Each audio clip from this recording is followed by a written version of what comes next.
I'm living divinely with the cat. Divinely down that stairs. Divine. Do you have a question that you are divinely inspired to ask this amazing author? I do, Doctor, but you know what? I'm going to send it to you through my psychic. I got it.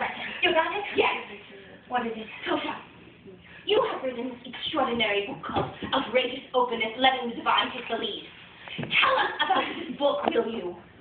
That was my question. Oh my goodness, I gotta go tell them. Listen, I'm divine. Okay. I wrote the book because it seemed to me there were a lot of really strange ideas of what it meant to be spiritual. And none of them particularly had anything to do with being spiritual. Yes. What were some of these ideas? Well, I guess that like all the insanity that would be happening tonight here would not be spiritual in some worlds, and I consider it all completely spiritual. Me too, Tosha. I love it. Wow. So tell us what inspired? When did the idea for this book come? Well, I had writer's block for 30 years. 30 years. Equal amount of time, yes. And then I ended up with a column over at the Examiner. What is the name of your column? What is it called? I think I'm called the San Francisco Spiritual Examiner. San Francisco. I'm going to check. Can you in the back here, okay? Good, we're good. Okay. So I ended up with this column, and it sort of tricked me into getting over my writer's block. Wow. And I guess there were 2.5 years of columns, and all these people, kind of like the cat story, all these people started reading it and sending it all over the internet. And except unlike the cat story, there was no publisher that arrived and had it all. But that was okay. Yes, God took care of it, and it came out anyway. And it turned into a book. What? Tosha, would you read us some of this? Excellent.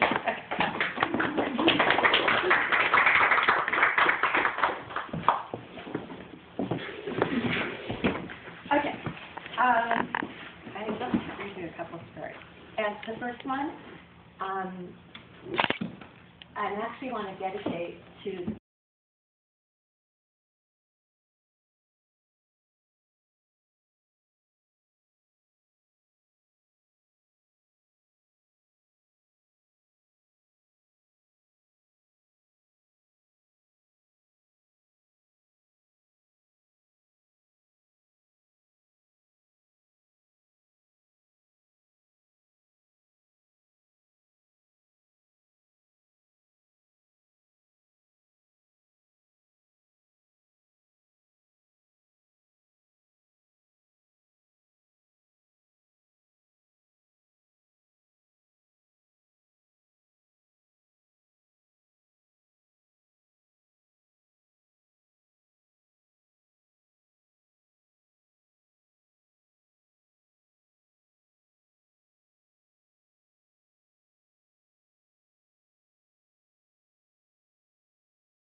vanishing with the money, leaving behind only a disconnected phone. We all had differing reactions. One guy sped off on his Harley for Sebastopol, rumored to be Tony's new home, vowing to find him and break both of his fucking legs. Someone else hired a sleuth. People spent weeks on the phone in victimized outrage, but Tony had vaporized. As for me, while I was naive enough to be snookered, at least I knew what spiritual actions to take. I wanted my peace of mind back more than anything. So I prayed, let me release my karma with Tony by forgiving him and myself. Free me from anger and resentment. You alone are my complete source for abundance, and my finances are now wrapped fully in divine order. Okay, so my friend thought I was a complete fool to forgive him. But over time, as I prayed repeatedly, it actually became really easy to drop the whole mess. And then about 6 months later, when I'd almost forgotten the entire debacle, someone called who claimed to be Tony's associate. He said he had something for me. We agreed to meet at a cafe in Emeryville, and I dragged along my scrappiest, most tattooed and pierced buddy as a bodyguard. But no need. Tony's sidekick was waiting calmly for me with a manila envelope filled with cash.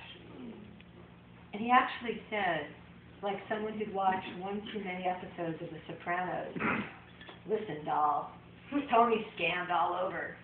I never saw him return nothing to no one, but he wanted you to have this.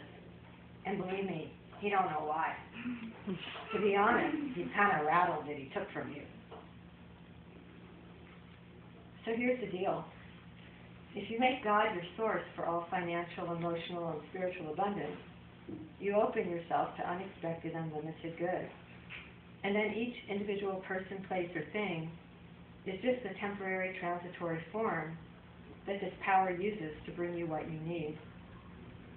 I'm completely certain that if I'd stayed pissed, Tony could have never returned the money. My resentment would have blocked the flow. But forgiving him opened the door. And it also let Divine Source replace the funds however it chose to. If one supply dries up, there's always another.